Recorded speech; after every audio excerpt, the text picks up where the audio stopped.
কয়েলের প্রোফাইলটা যদি দেখি, এখানে একটা কয়েলের সেকশন দেখাচ্ছি। মোটামুটি 5টা লেয়ারে বিভিন্ন সাইজের ফিলার ম্যাটেরিয়াল দিয়ে এই কয়েলটা ভরাট করা হয়েছে।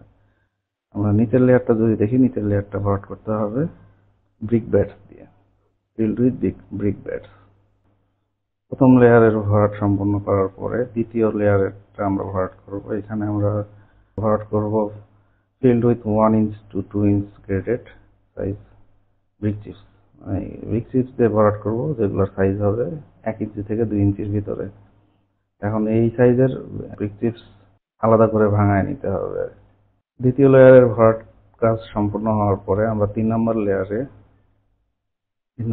4 ফিট অংশ ভরাট করব। এখানেও ব্রিক চিপস দিয়ে ভরাট করতে হবে। সাইজ হবে ম্যাক্সিমাম 3-4 ইঞ্চ, মিনিমাম 1-4 ইঞ্চ।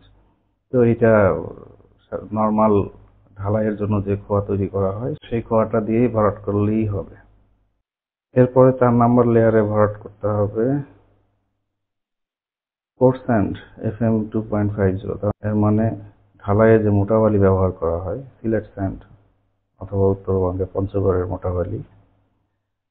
4 নম্বর লেয়ারের 4 ফিট এই মোটা বালিতে ভরাট করব।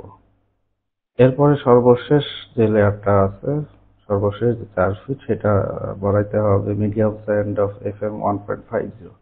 এর মানে হলো প্লাস্টারের যতটা আমরা লোকাল বালি ব্যবহার করি, এই লোকাল বালি দিয়ে শেষ 4 ফিট অংশ ভরাট করতে হবে।